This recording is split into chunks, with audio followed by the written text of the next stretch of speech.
Paul opened nearly every letter he wrote with the word doulos, applied to himself. Romans, Galatians, Philippians, Titus. He was writing from a Roman cell at points, from a Roman household at others, and at his desk, by lamplight, he chose this word for himself. Doulos does not mean servant. The Greek word for servant is diakonos, where the English word deacon comes from. Doulos means slave, chattel slave, owned property, no autonomy. Paul called himself a slave of Christ in every letter where he used a self-identifying term. Your English Bible probably translates the word as servant or bondservant. This is not a small choice. It compresses the most radical theological claim Paul ever made about himself. To understand what Paul was actually claiming and what the modern English translation pattern systematically hides, you have to start with what the Greek word means in its native lexical environment and what other Greek words Paul could have used but didn't. The standard Greek lexicons agree on what doulos means. BDAG, the foundational scholarly reference, defines doulos as a male slave as an entity in a socio-economic context. Lau-Nida, the most used semantic domain lexicon, defines it as a person who is owned by someone. Little Scott Jones, the standard lexicon of classical Greek beyond just biblical use, defines it as slave, bondman, in opposition to eleftheros, the free man. This last lexical point matters. Doulos in Greek is defined in opposition to eleftheros, the free man. The two words form a binary in Greek legal and social vocabulary. You are either doulos, owned, or eleftheros, free. There is no middle category called servant. That middle category is an English invention applied retroactively to soften the original. The secular Greek usage confirms the meaning. Egyptian papyri from the Hellenistic and Roman periods preserve sale records of douloi, slaves being bought and sold, prices recorded, physical descriptions noted for legal identification. Manumission papers, documents formally freeing a slave, use doulos for the prior status. Roman legal codes translated into Greek use doulos for the legal category of property. In a minute, I'm going to walk you through the 4 distinct Greek words Paul could have used if he had meant servant, and through the curveball that proves modern translators know what doulos means, because they translate it correctly when the context is anyone except Paul. The Greek language has at least 4 distinct words that mean servant in various senses. None of them is doulos. First, diakonos, a function-based servant. Originally a table server.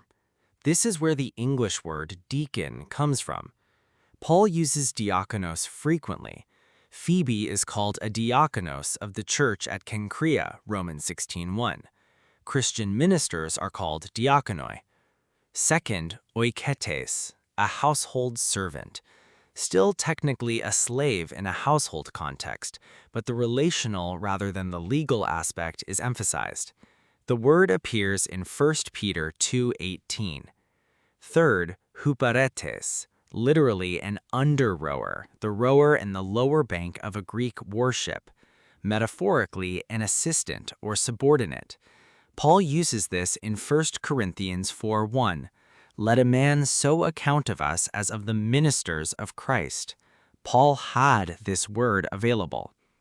Fourth, therapon, an attendant.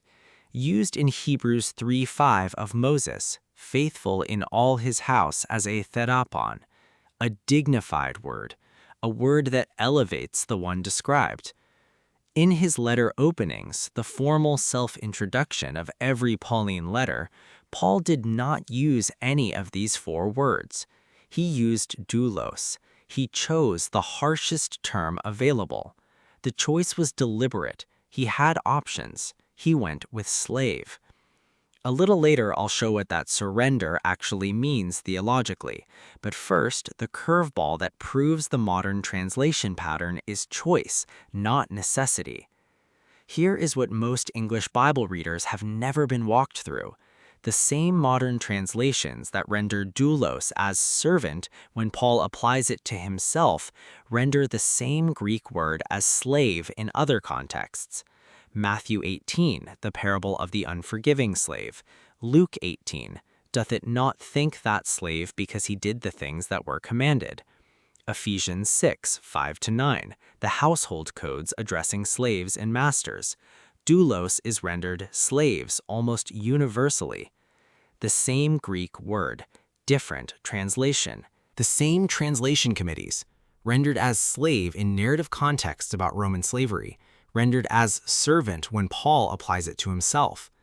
The translators know what doulos means, they just won't apply it to Paul.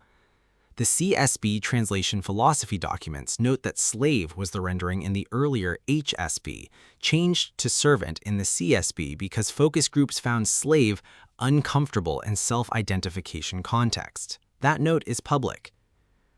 What gets lost in the softening? Paul was a free Roman citizen. Acts 22:25-28 specifies this. He had social status, education, mobility, legal protection. When he applies doulos to himself, he is claiming the social position of a slave from the position of a free man. This is status reversal. This is the most radical surrender the Roman social world had vocabulary for. The English word servant is a job description. The English word slave is total surrender. Paul was claiming total surrender. And one more thing.